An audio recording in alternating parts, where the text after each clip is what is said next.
Okay, so this is a bronze game, mainly bronze. I think there's a couple silver people in here, and you're Yeah.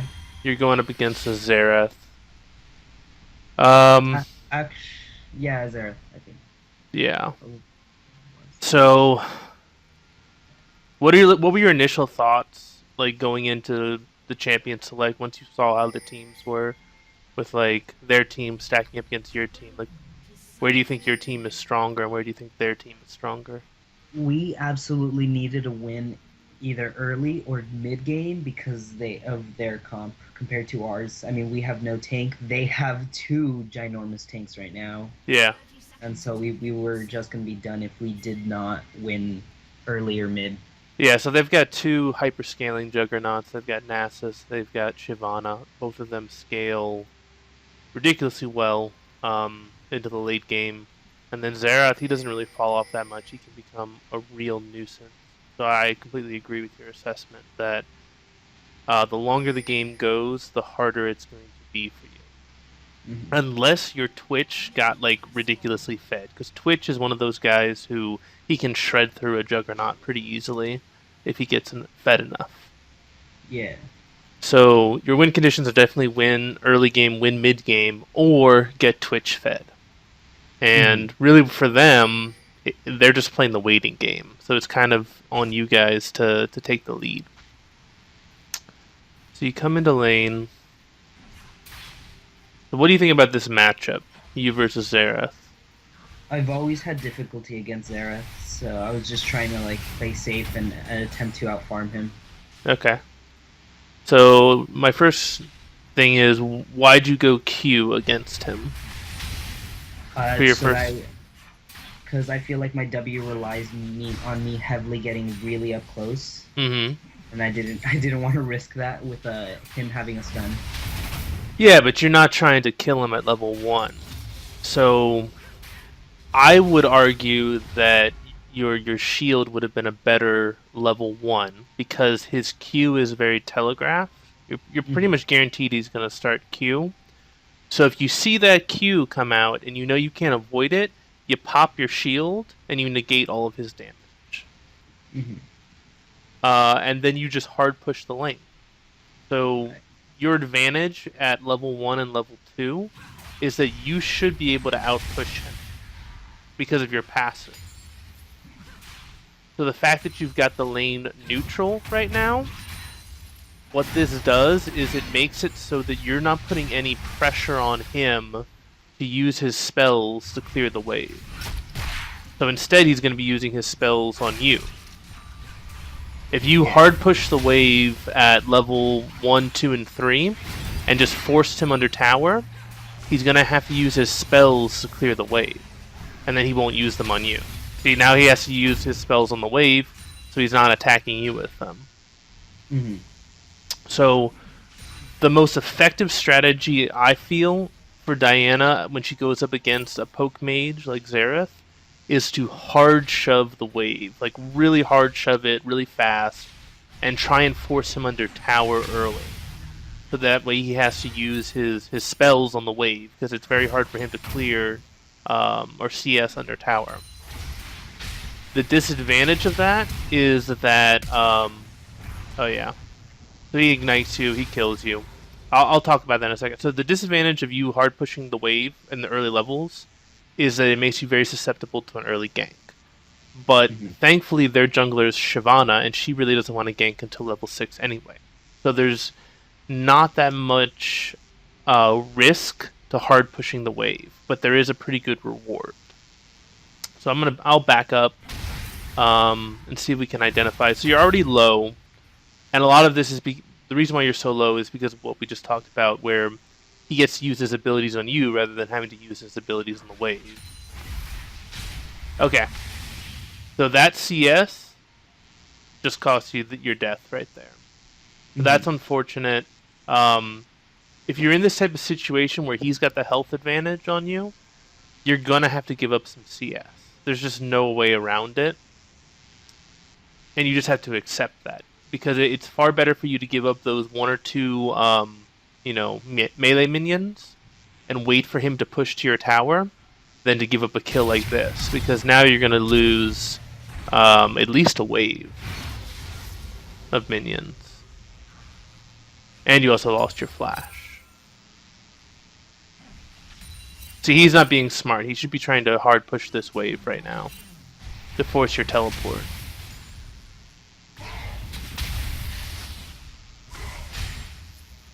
I think I actually do teleport. Yes, that's my next question, is why do you teleport to the inner tower? Cause I didn't want to risk him stunning me or just getting some damage off on me. So one of the quality of life changes that happen with teleport is it'll always pop you out behind your tower. Yeah. So if he tries to move forward to stun you, he'll actually take turret aggro. Alright.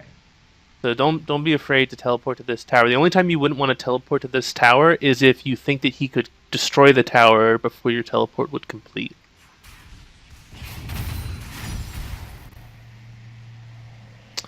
So you go back, you go double Dorans. That's a pretty traditional opening, but if you feel like it's going to be a really hard matchup for you, you can open with a Null Magic Mantle, the magic resist item. Yeah. That might have been a better choice here because you're not going to kill him until you hit at least level 6. And you just right in this level range, this level 4 to 6 range, you're just looking to survive. So I don't necessarily think that going for a second Thorn's Ring is wrong. It basically indicates that you cannot get hit with his poke. You have to be very confident in your ability to dodge. Mm-hmm. If you're not confident in your ability to dodge, I would think that Null Magic Mantle would probably be the better option. Alright.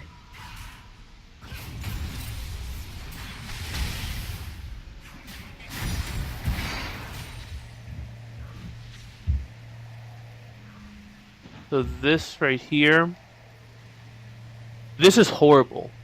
Him having the lane right here, where it's like right in front of his tower, because it means that you have 0 kill pressure. He has a ton of kill pressure, especially if his jungler comes. So ideally you want to force this wave into tower, so that way the lane will reset. Thankfully he pushes, so him pushing, that was actually a mistake. Because now that's going to reset the wave to the center. So that's actually good for you.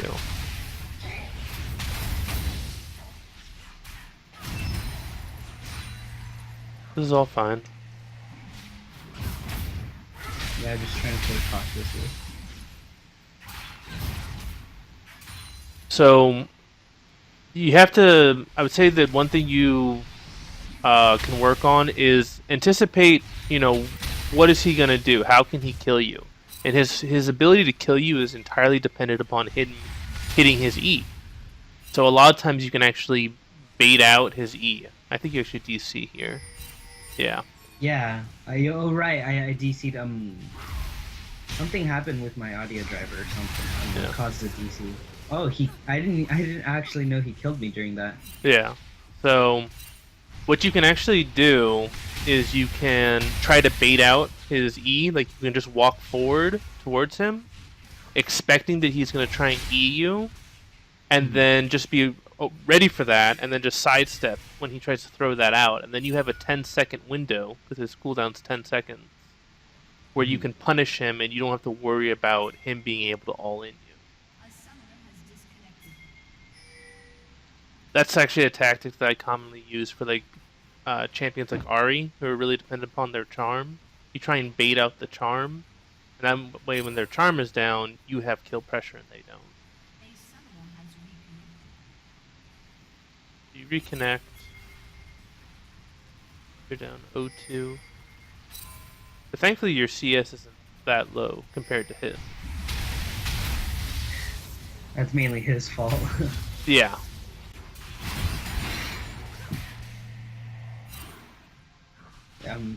Despite being under him.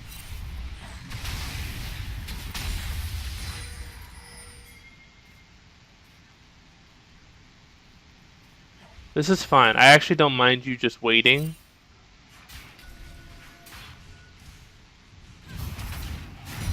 However, you didn't prep the wave really well.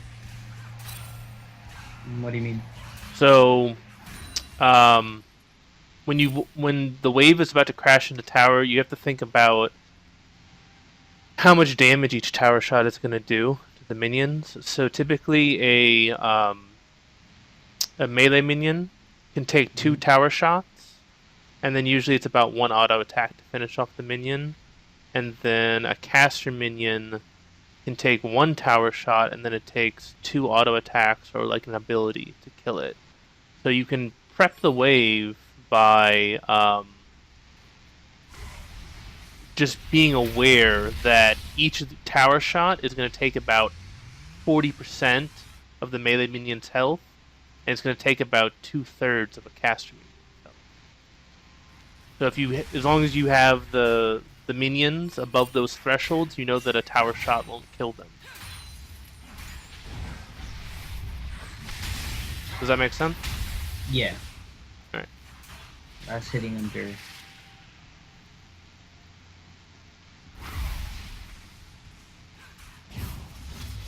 I think I made a video on it a while ago. Maybe I'll link it to you. Check it out. So this is, I actually don't mind you doing this. You're playing cautious because he does have an experience advantage over on you since you DC'd. You come over here. You're trying to contest this blue buff. Yeah. What I don't see though is the Morg. Yeah, you don't see her, but you have to assume that she's probably nearby. Mhm. Let's actually rewind and see if they go over the pink ward. My guess is that they do, because there's a pink ward right here. So yeah, Morg walks by it, and then Ashe is gonna walk by it. So that's just a simple mistake of you not seeing them walk by the pink ward. That's fine, but it's good to know that the information was available. Yeah. So I typically find that you want to assume worst case scenario. So even if you've got Fog of War, you have no idea where the Morgana is, you have no idea where the Ashe is, you know for a fact that your Twitch is in base. And you know for a fact that your Karma is nowhere near you. And this Shyvana is playing very aggressive. And your Eve is less than half health. So if you rotate over and at least one person shows up, you're going to lose that fight. So the only way that you win this fight is if Morgana and Ashe are both in base and Xerath doesn't rotate to assist Shyvana. But Morgana is there, Ashe is there. Yeah. So, does that make sense? Yeah. The So, numbers game. even if you don't know where your enemies are, you can make a judgment call on how good a play is based on where your teammates are. And if there's the potential that, if you know for a fact that your team cannot rotate to assist you, then you really have to be hesitant to engage in a fight if you don't know where the enemy team is.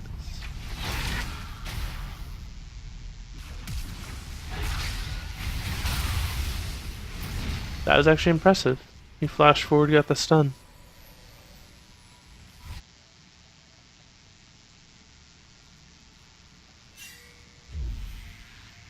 Alright, so you TP back to lane.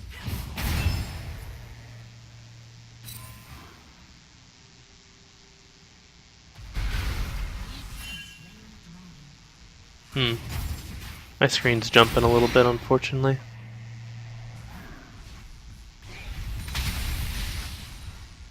Okay, so you back off because Xerath shows up.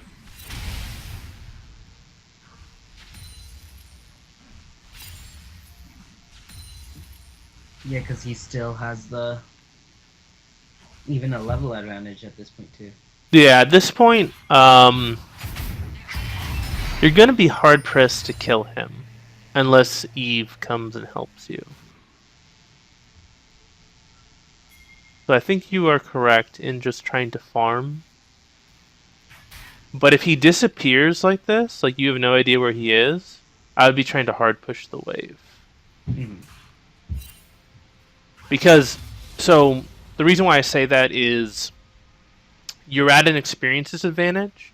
So the only way you're going to make up the experience disadvantage is if you deny him CS to the tower.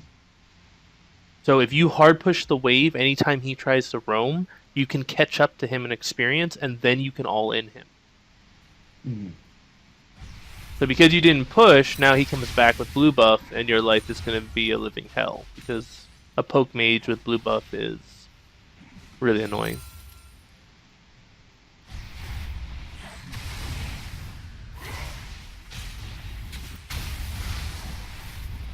See, he's like just at perpetually at full mana.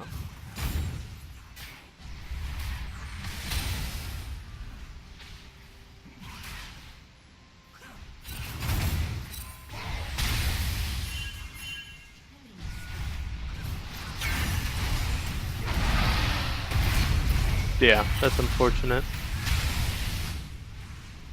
That one I don't think there was much you could have done besides not getting hit. Well, run away, or I mean, the real mistake was getting hit with that stun like 30 seconds ago, and you lost about like half your health. Yeah. But I mean, you are going to get hit with spells. You're never going to be 100% able to dodge skill shots. I don't see a ping coming out from you that he's missing.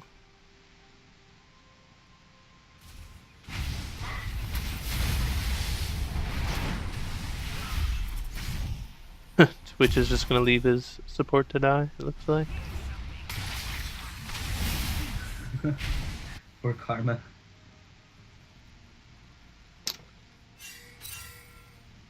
Shut down. Shut down.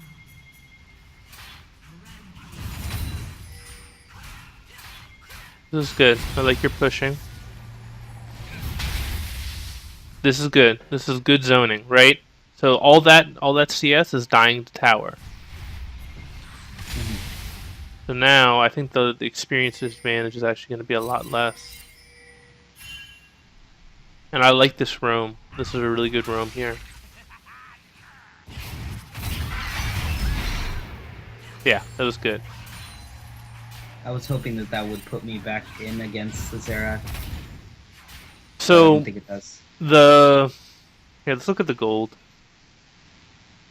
So gold wise, you're down about 1,300 gold. A little bit over 1,200 gold. That's pretty huge. I mean, that's a needlessly large rod worth of gold.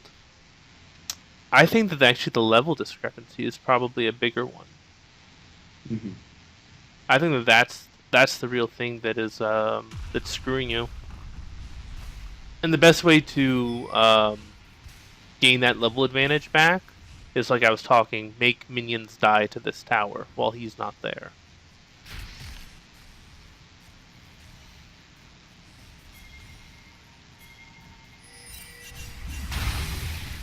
So I like that you went into Abyssal, but I think did you sell one of your rings? Yeah.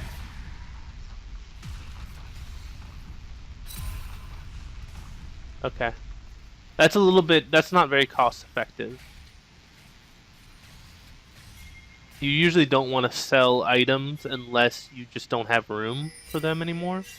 Mm-hmm. So, yeah, I definitely think that probably a mistake to sell that Dorn's ring.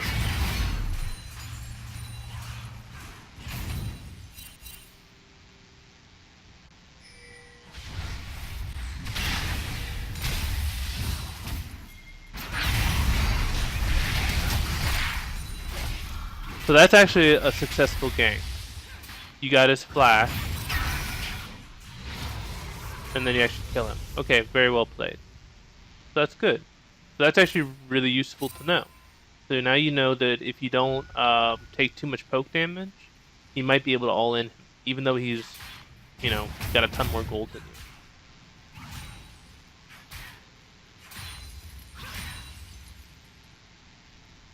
And you're starting to equalize the CS.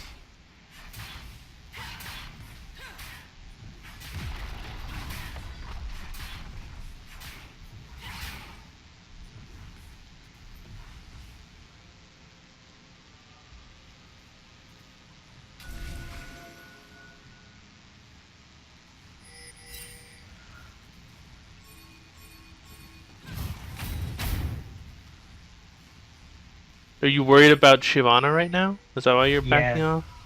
Yeah, Okay. because I knew she was ahead, and I also know that she's kind of strong this time around. Yeah.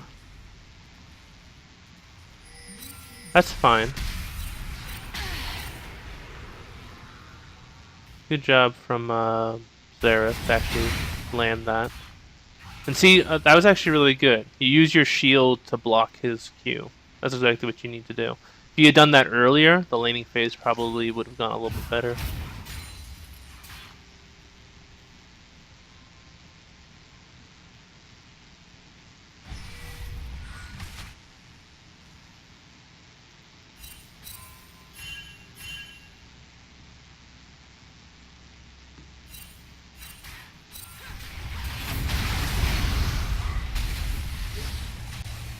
Okay, so you had a flash there.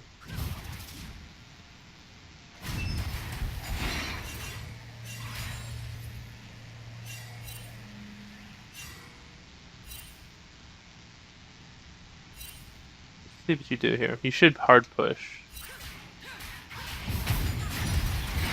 Good.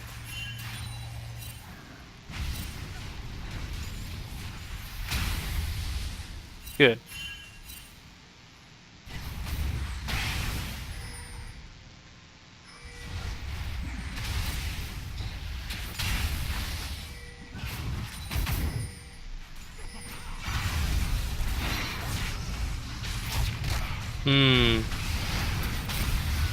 Yeah, I think you guys made the wrong call there. Alright. So the Xerath is really zoned out right now. I'd actually be going for this Shyvana because you know the Twitch is coming up. Yeah.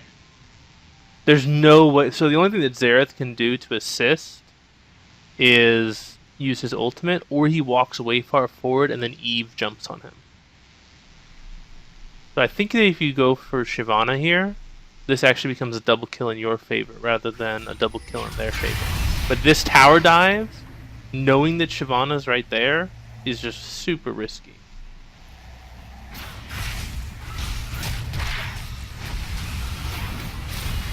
Yeah.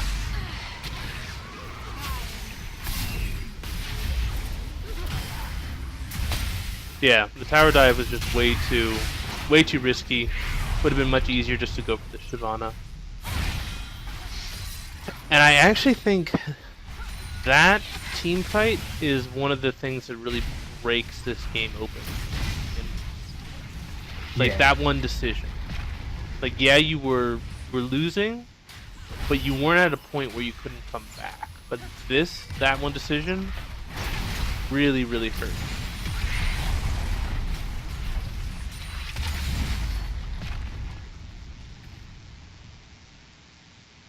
Alright, now you've got Twitch going mid, you're mid.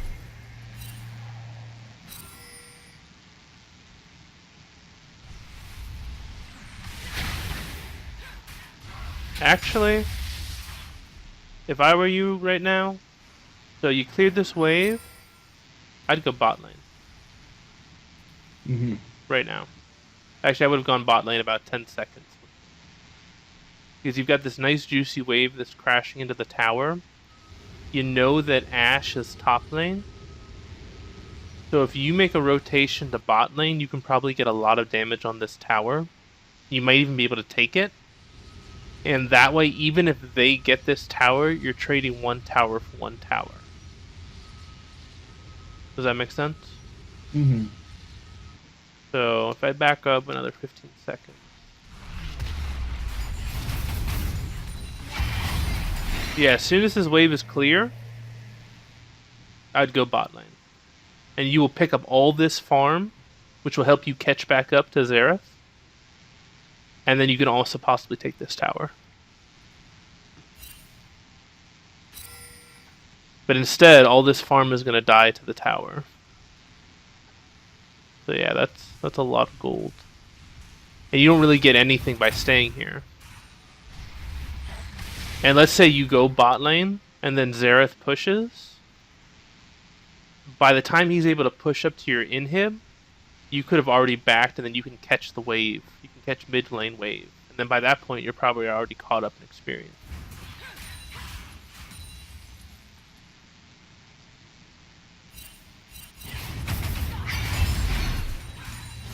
So you're doing the right thing now where you're pushing.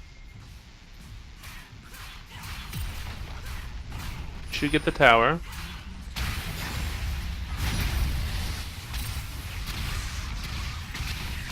He is able to kill you though, unfortunately. Yeah, that was a massive wave. You could have gotten a ton of experience if you'd gotten that wave.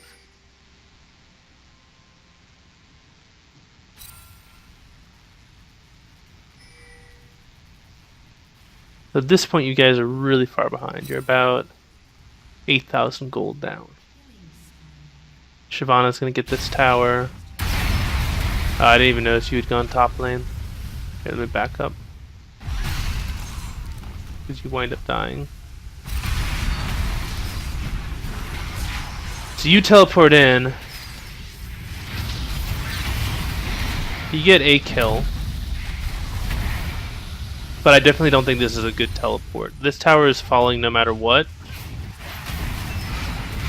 Yeah.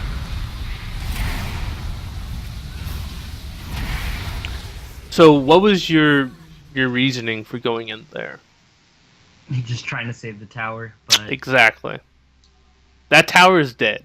There's no way you could save it. Even if you had 5 team members there, you probably couldn't save it. So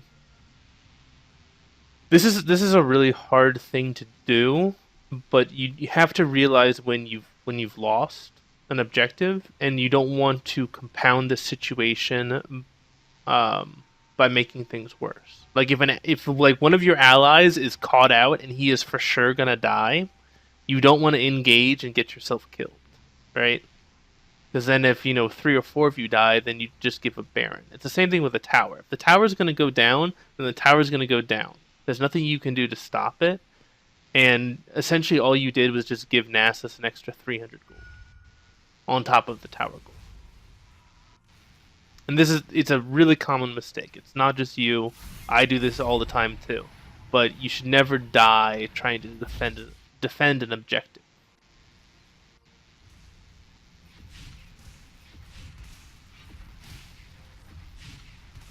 The only objective that you die for is your Nexus.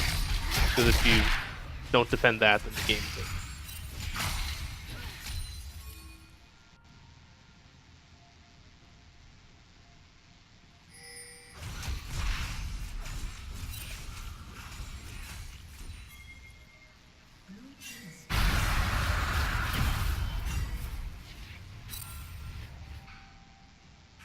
Alright, so you're continuing to push mid.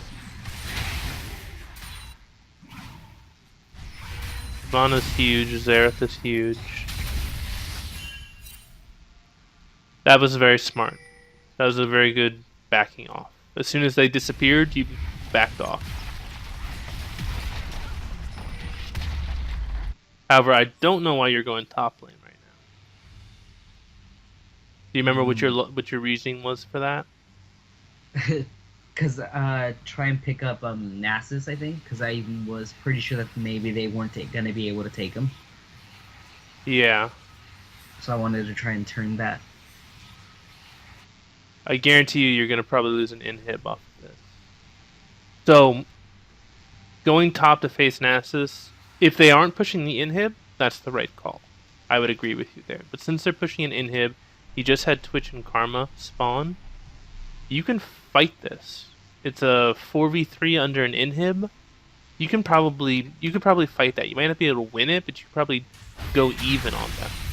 But a 2v4, just Twitch and Karma, they're not going to be able to survive if they try to contest the objective.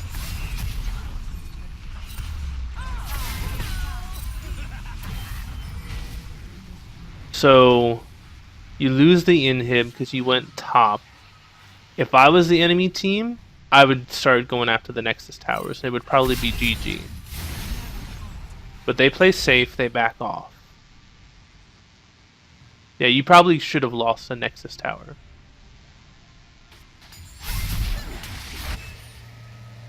However, this is the correct decision. Because they backed off, you are correct in continuing to push.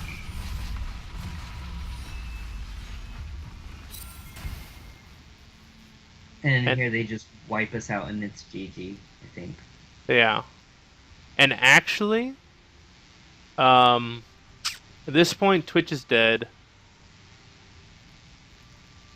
I don't even know Oh. if you should have recalled here. Since you still see them way down here, I probably would just keep pushing. Make them stop me. Right? Because the whole goal right now is you guys are so far behind that you just want to stall. Your whole job now is stalling, and yes, it's not optimal because they've got two, really huge juggernauts. But that's the only way you have a shot at winning. Because this gold difference right here, we have what, over 11k gold difference?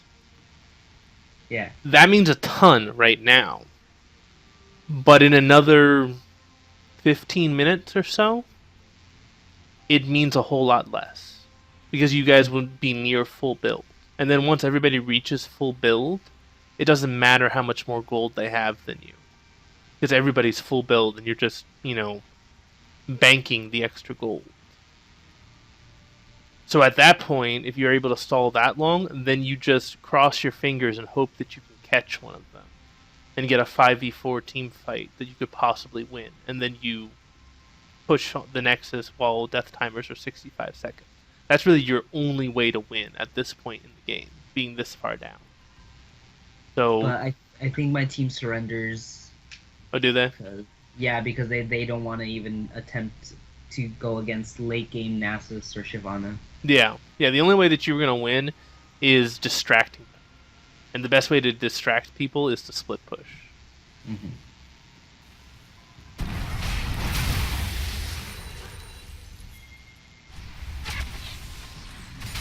Yeah. So the game's gonna end in a surrender. Yeah. I just saw you completed a Roa second item. Yeah. What's your reasoning for that? Like you said right now, just hopefully stalling to late game, and I knew that we were gonna get to that late game. Mm-hmm. I was gonna go for a scaling late game item, such as Rod.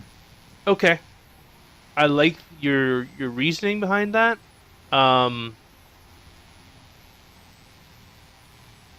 Rod's second item is usually not a very good idea. I would say first item, fantastic. But yeah, I can't fault your logic on this, because you're right. The only way that you're going to win is if you go to like 40 or 50 minutes, and having a Roa at 40 or 50 minutes would be very useful.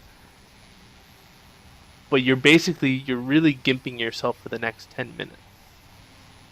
So by going for a Roa, it's questionable whether you would even be able to hold out.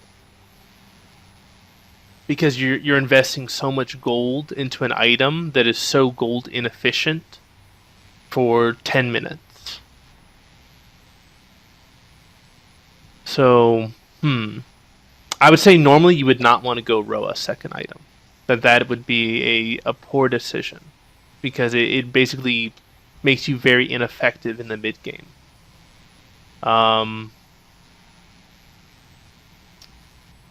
I actually think that probably the better item might have been going for Nashor's Tooth, because that's a split pushing item, and that would have allowed you to create more pressure in a split pushing scenario and allow you to take towers faster.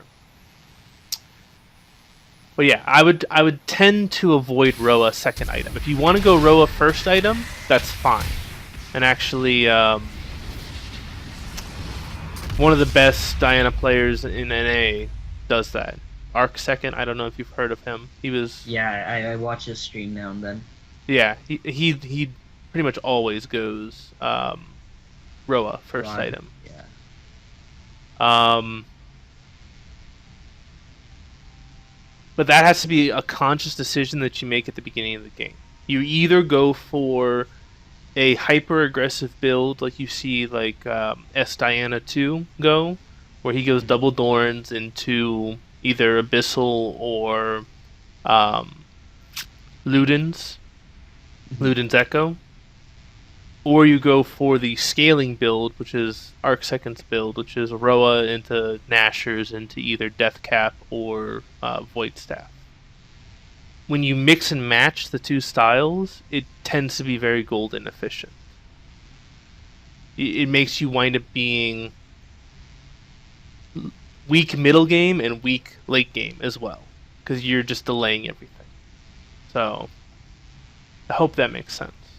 Yeah, I get what you mean. Basically, you got to commit to one build or the other. You can't put 1 foot in one build and 1 foot in the other build and expect it to work very well.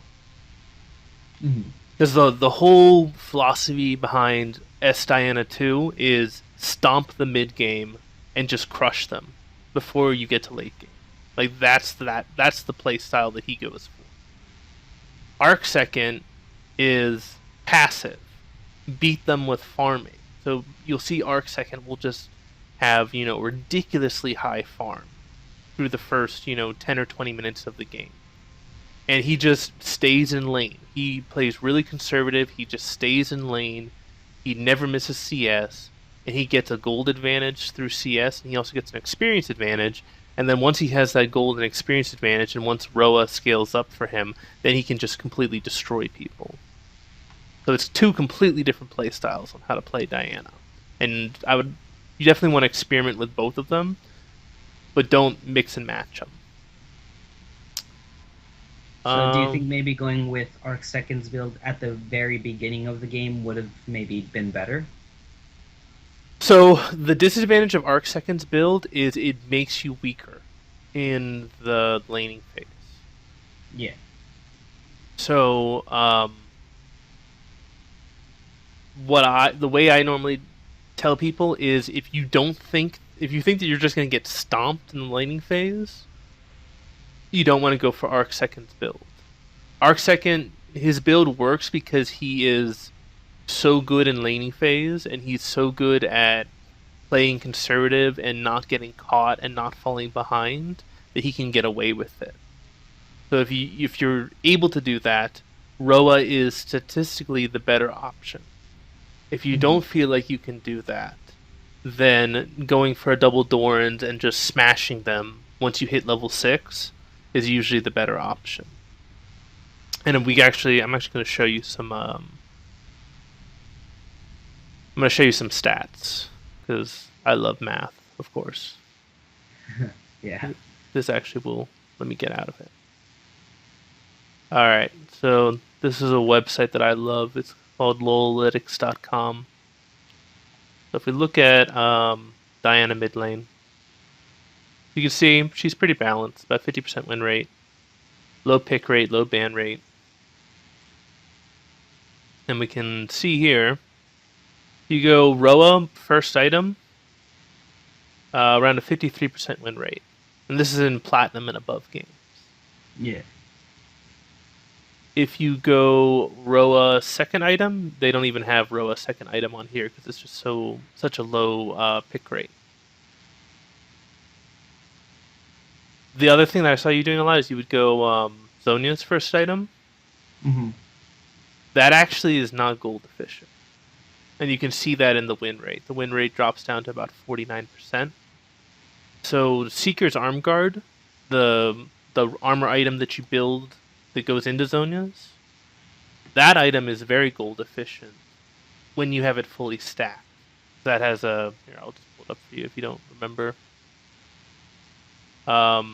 It basically stacks. Every time you kill a unit, you get a stack, and the stacks give you armor and ability power. You can see when you first buy it, it's only 86% gold efficient, but it becomes 138% gold efficient once you have it fully stacked.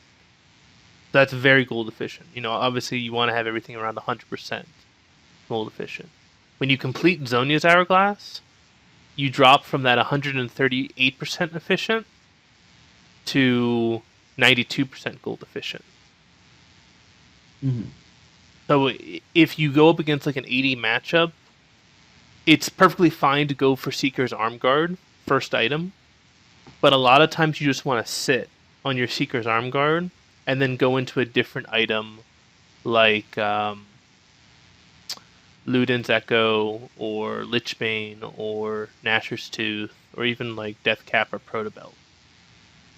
Yeah, I've just been rushing Zonius because if you notice also most of the times that I go for it first item, Mm-hmm. they're usually against Talons, and after the rework that ult is really kicking my ass, so I usually go Zonius to counter the ult.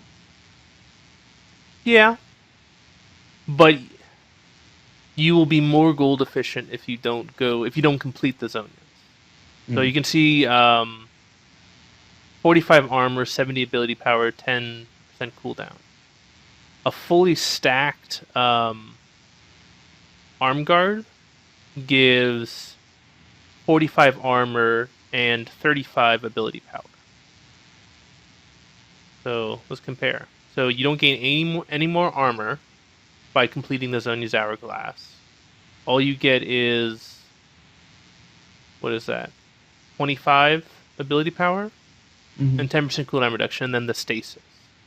But it costs you an extra, so 2,900, and then Seekers is 1,200. So it costs you an extra 1,700 gold to get just a tiny amount of stats and the stasis.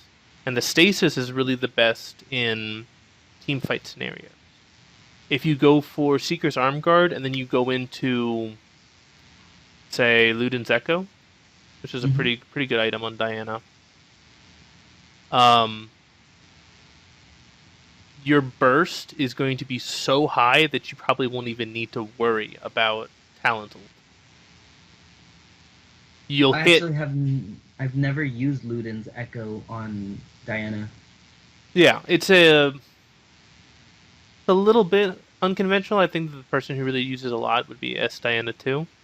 But if you really want that punch, that burst in the mid game, which is really good against assassins, right?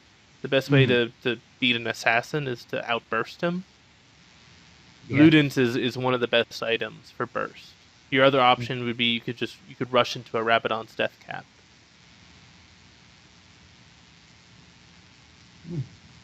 Alright, yeah, I think I'll try Luden's Echo. Yeah.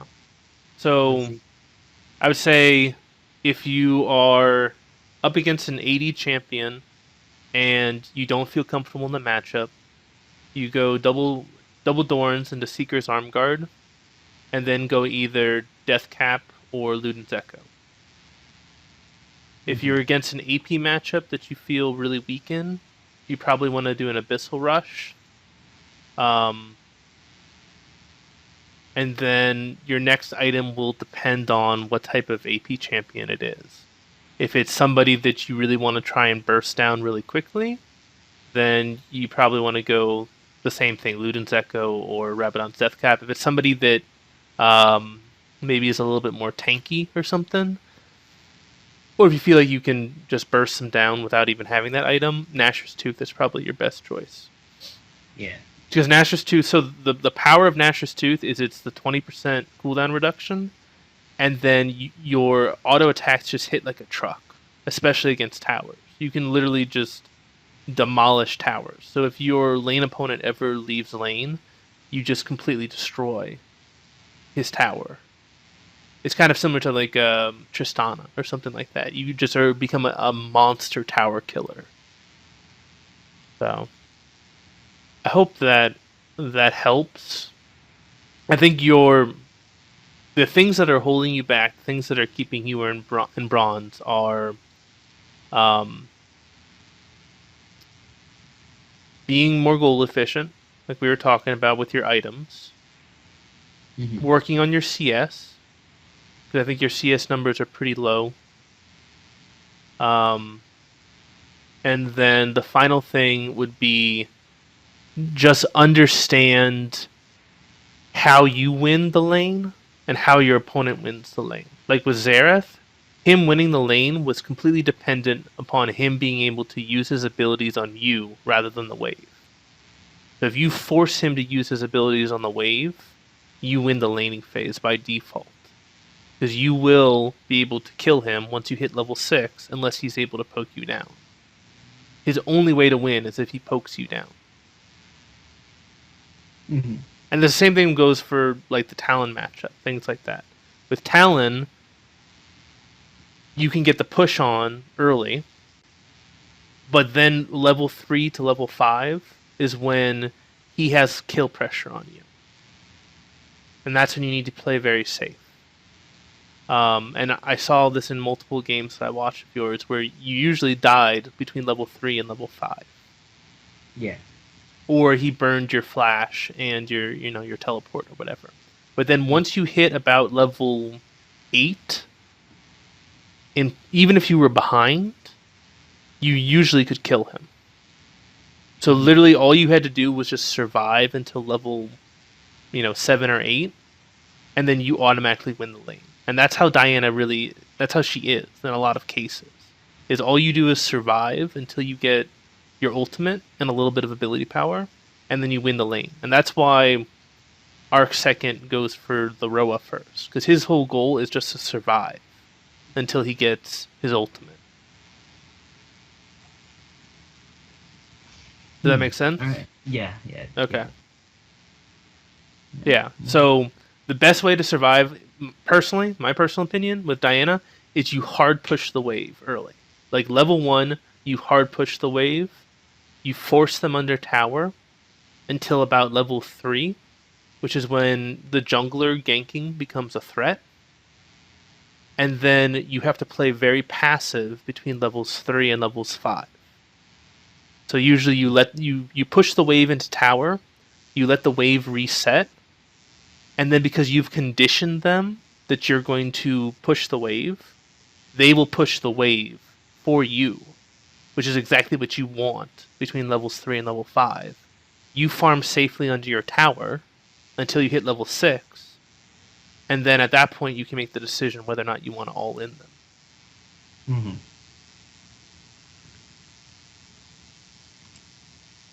So Right. I hope that helps. Yeah, it certainly gives me a lot of insight on more what to do in the laning phase. Yeah, when you walk into the lane or when you're in the loading screen, you should always be thinking about how do I win the lane and how does my opponent win the lane. And you want to try and deny their win condition, and you want to increase the chances of your win condition happening.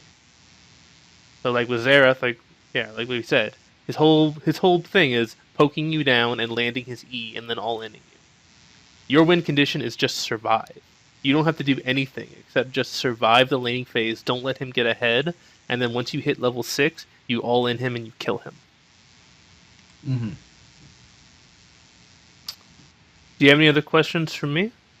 No, I mean, just gonna go into another game right now and practice CSing on what you're telling me. See how Alright. it goes. Yeah. Definitely I highly encourage you to go into like a custom game and just practice CSing. And practice like letting the wave push into tower and practice CSing under tower and getting the feel for how much damage a tower shot does, things like that to the minions. That'll really help you out. If you can get your CS numbers, if you can improve them by 1 or 2 per minute, the gold advantage you'll have will be huge. It'll be multiple kills worth of gold just by getting more minions. Yeah, I've been doing that, but I feel like I don't know, since they still haven't implemented adding bots Mm-hmm. to custom games, I'm like usually hit 100 CS by 12 minutes, but I feel like that's just because I'm able to just concentrate on the Try doing it CS. without using any of your abilities. Then All right. make it harder on yourself. Mm-hmm. Okay, yeah. If you get any questions, feel free to hit me up, and then I'll probably edit this and try and get the video up sometime soon. All right. Thank you. Look All right. forward to seeing it. Yeah. Have a good night. You too. All right. See ya. Later.